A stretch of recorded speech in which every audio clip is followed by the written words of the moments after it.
Springfield. A peaceful, perfectly normal small town somewhere in the depths of the United States.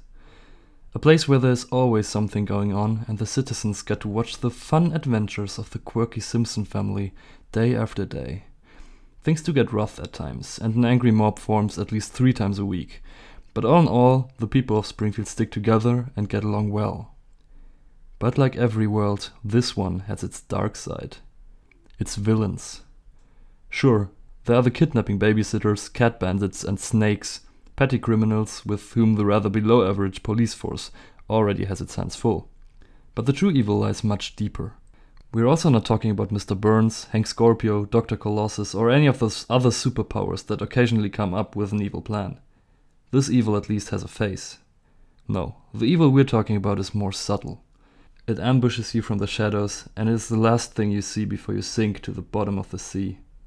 It is an unassailable network, the Mafia, and it is led by a man whose cigar smoke-fogged presence inspires fear and terror and whose dark circles can petrify someone with a glance.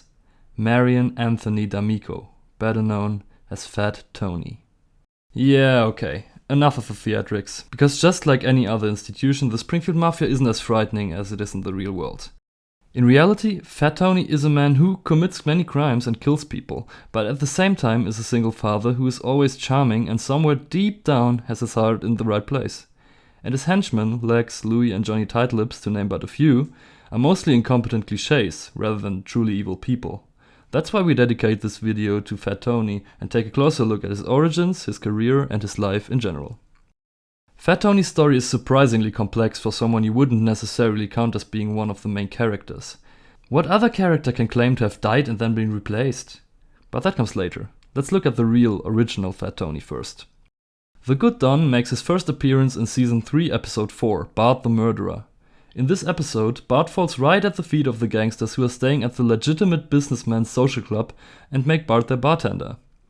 The word mafia is not mentioned here, and overall the gang seems more like a normal gang of gangsters than a mafia family. Although there are occasional mafia references, they are only referred to as gangsters throughout the entire episode. It is also worth noting that Fat Tony's real name is William Fat Tony Williams, which sounds not only incredibly imaginative, but also far less Italian, which also corresponds to the above observation. But maybe it's also a third version of Fat Tony. Nice, I'll make a note of that, it's something for its own video. The social club itself also suffered greatly from the shift towards the mafia. Over the years, it made fewer and fewer appearances in the show, and the main meeting place for the scoundrels changed to Luigi's, in keeping with the mafia cliché. Before a single craze appearance in Season 34, the last time we saw the club was in Season 13, in the distant year 2002. I was 6 months old at that time, for reference. Fat Tony's next big appearance came with Season 6, Episode 15, Homie the Clown. The character is essentially still the same here, but the mafiaization is still noticeable. Because apart from minor references, the character Don Vittorio DiMaggio is introduced, who can even be considered the main antagonist, as he is the one who is supposed to kill Homer and Krusty. Don Vittorio is an Italian stereotype and he knows it too. Fat Tony himself does not yet have an Italian touch at this point, but this positions him even more in the mafia direction. But Don Vittorio wasn't to stay in the series for long either. When Marge gets into the pretzel business in Season 8, Episode 11, we see Fat Tony and his gang in action for the first time, as they extort, destroy and plant car bombs for all they're worth. Not only that, but for the first time Fat Tony officially identifies himself as belonging to the Mafia. He also mentions his wife, who is apparently still alive at this point. In Season 10, the gang's most deviant crime is revealed. They milk rats and sell the milk to the school. Can someone please think of the children? Also for the first time, Fat Tony's actual Italian background is referenced, as Wiggum refers to him and the others as Italian-American. In Season 12, we get 2 episodes in which we can learn more about Fat Tony. Because when Krusty loses his daughter's violin to him, he has to get it back. This marks the first time we see Tony's extremely ostentatious mansion and see the heads of some other mafia families, although these have probably not been kept very consistent over the years. The episode also marks the first appearance of Frankie the Squealer, who immediately reveals that Fat Tony's real name is Marion. We also learn that Tony can play the violin, but that's hardly surprising for a cliché Don. At this point, a clear pattern can be seen in Fat Tony's appearances. He's the villain who isn't introduced until the second half of the episode and then contributes to the outcome. Episodes that revolve around him as one of the main characters are yet to come. It's no different in the trilogy of Error, but here Fat Tony has a change of heart at the end and helps the Simpsons, for some reason.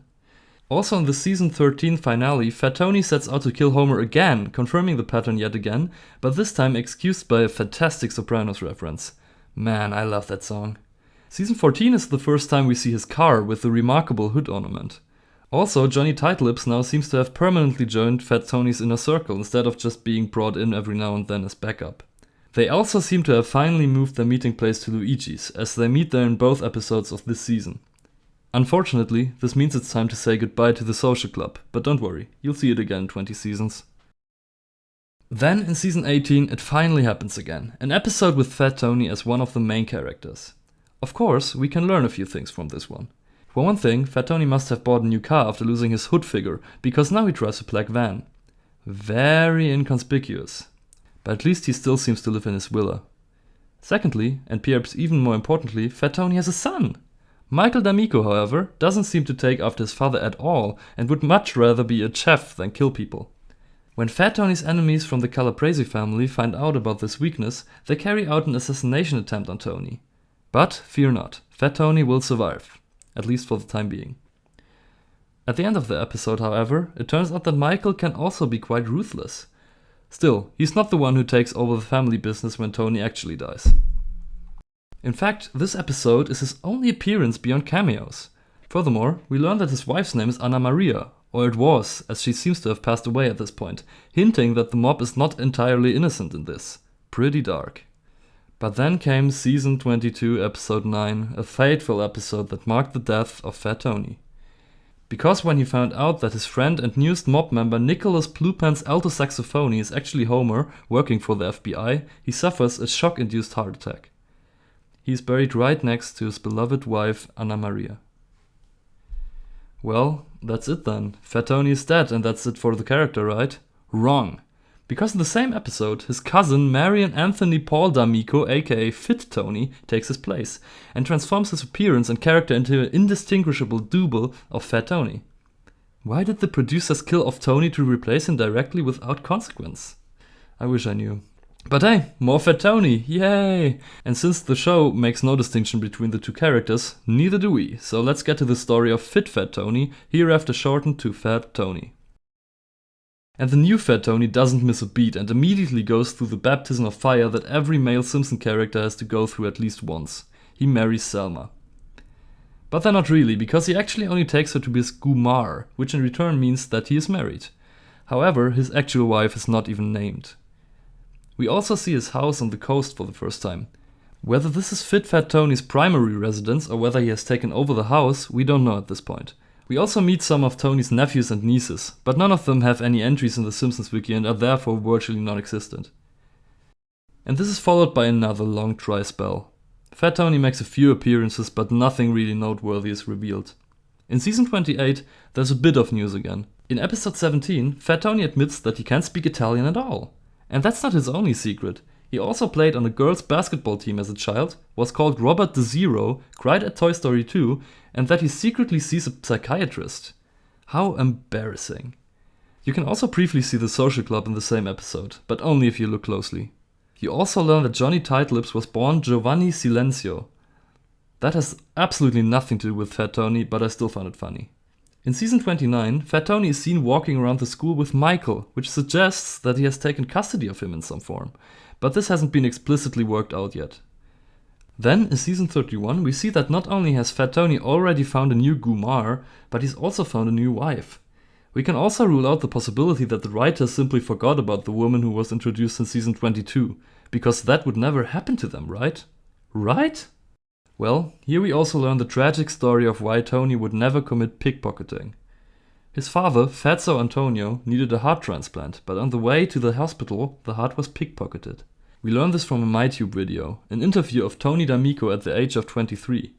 It is unclear which of the two Fat Tonys this is, although it is implied that it is Fit Fat Tony. Directly from the mouth of the current Fat Tony, we learn that he grew up in poor circumstances, and he also seems to have learned Italian in the meantime. Either that or he and Louis just speak gibberish to each other. Oh, and Johnny Tightlips betrays Fat Tony in this episode. Personally, I've never trusted him. But luckily, the mob isn't known for holding grudges, so Johnny gets to keep his position at Tony's side without even being punished. Season 33 marks Fat Tony's last appearance, available on Disney Plus for the time being, and with an episode in which he is once again one of the main characters. In this one, he becomes Maggie's godfather. Get it? Because of The Godfather? No? Well, neither does Tony, because he's never heard of the movie. Yeah, I don't really know what this episode is about. Almost no new information. What are they still doing this for? Johnny Tightlips betrays Tony again, so maybe this is the start of a running gag, but otherwise, all in all, a rather anticlimactic finale to this video. What the future may hold for Fat Tony is uncertain. Will he die again? Will he clear up the confusion about what happened to Michael? Or will he be doomed for all eternity to be the creepy guy who gets called in whenever Mr. Burns is too uncool to be the bad guy? Only the writers know for sure. I just have a strong hunch.